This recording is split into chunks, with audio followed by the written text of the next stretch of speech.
السلام علیکم خواتین و حضرات.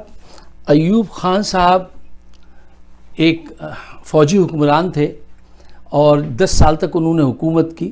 وہ ناجائز طریقے سے اقتدار میں آئے تھے لیکن ملک نے ترقی بہت کی ان کے دور میں. جب 10 سال کے بعد بھٹو جو کہ ان کی گود میں ہی پلے تھے، انہوں نے جب ان کے خلاف مہم چلائی اور قوم بھی بیزار ہو گئی تھی، تو وہ جو ہے ان کے خلاف ایک نعرہ گونجنے لگا کہ ایوب کتا ہائے ہائے. یہ خبر جب ایوب خان کو پہنچی تو انہوں نے ریزائن کر دیا، گیو اپ کر دیا، حکومت دے دی. پھر چند برسوں کے بعد ایک بک اسٹور میں ان کو ایک نوجوان ملا اور اس نے کہا سر ہم آپ کی حکومت کو بہت مس کرتے ہیں اور آپ دوبارہ آ جائیے. تو انہوں نے کہا نہیں، میں دوبارہ نہیں آؤں گا. میرے لیے تم نے دیواروں پہ یہ لکھا تھا نا ایوب کتا آیا ہے، نہیں اب میں نہیں آؤں گا. کیا ڈگنیٹی تھی آدمی میں، کیا مطلب آپ سوچئے. اور آج کا منظر دیکھیے کہ نواز شریف 3 دفعہ لوٹ چکے ہیں، 4تھی دفعہ لوٹنے پہ بضد ہیں. پہلے تو شرم آ جاتی تھی لوگوں کو کہ یار ہم نے کرپشن کی، ہم نے لوٹا ہے، اب سب کو پتہ چل گیا. پوری دنیا کے اخبارات ان کی تصویر لگا کے ان کی کاؤنٹنگ کرتے ہیں کہ یہ نمبر 2 پہ ہیں کہ نمبر 3 میں کرپشن میں، پوری دنیا کے اخبارات. آج جب یہ باہر نکلتے ہیں اور ان کے بچے، تو لوگ آوازیں لگاتے ہیں چور چور چور چور جا رہے ہیں، ٹھیک ہے نا. لیکن ان کو شرم نہیں آتی.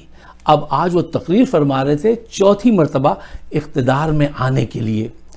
خواتین و حضرات، گورے رنگ پہ اور معصوم چہرے پہ غربت بہت کم نظر آتی ہے اور بہت مشکل سے نظر آتی ہے. چند اہم باتیں جو انہوں نے کہیں وہ میں آپ کے سامنے رکھتا ہوں.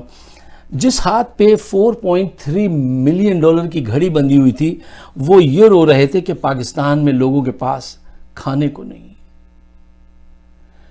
جس فلیٹ میں وہ بیٹھے تھے، اربوں کروڑوں روپے کا وہ فلیٹ، اس میں بیٹھ کے وہ کہہ رہے تھے کہ پاکستان میں لوگوں کے پاس رہنے کو گھر نہیں ہے.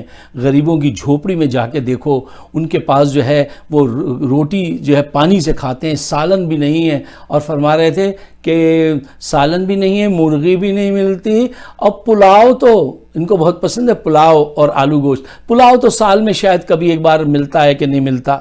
تو یہ لوگوں کو موٹیویٹ کرنا چاہ رہے تھے، منظر کشی کرنا چاہ رہے تھے کہ غربت کتنی بڑھ گئی ہے. اور فرما رہے تھے کہ ہمارے دور میں ہر آدمی خوشحال تھا اور اچھا تھا، جرائم بھی کچھ نہیں تھے. اب فوج کو دنیا کو بار بار کر رہے تھے ہمارے بغیر ایکویشن بیلنس نہیں ہوگی، ہمیں دوبارہ اقتدار دیجئے. پھر فرمانے لگے بتائیے اگر کوئی بیمار ہو جائے تو وہ کیا کرے گا؟ کیا وہ اپنا گھر بیچے؟ اس کو اپنا گھر بیچنا پڑے گا. آپ صحیح فرما رہے ہیں حضرت، اس کو اپنا گھر ہی بیچنا پڑے گا. کیوں؟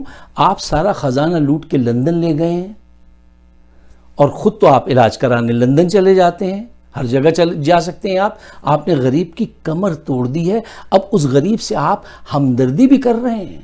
آپ فرمانے لگے تقریباً میں ملک بچانے نکلا ہوں. اگر یہی بات ہے تو پاجی وہ پہلے لوٹا دے جو لے گئے سی تسی، جو آپ اتنی بڑی بڑی رقمیں لے گئے وہ واپس کر دیجئے.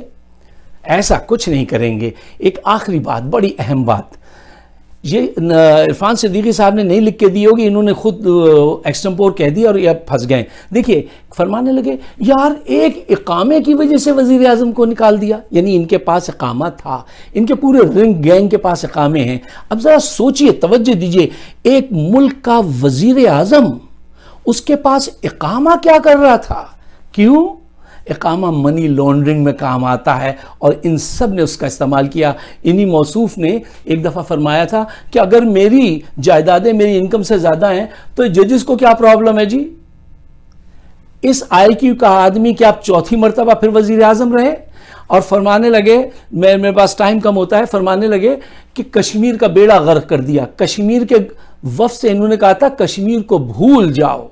خواتین و حضرات، اب یہ آپ پہ ڈیپینڈ کرتا ہے کہ آپ لٹنے کو کب تک تیار ہیں. کیا آپ دوبارہ ایسے لوگوں کو موقع دیں گے جو چور ہیں، جو ملک کی سالمیت کے خلاف بھارت سے، سعودی عرب سے مل کر پوری کوشش کر رہے ہیں، کہہ رہے ہیں OIC سے کیوں نکلے، دوسرا گروپ کیوں بنا رہے ہو؟ سعودی عرب کو خوش کرنا ہے، ISI پہ حملہ کر کے بھارت کو خوش کرنا ہے. تو ایسے لوگوں سے جان چھڑائیے پاکستان کی خاطر.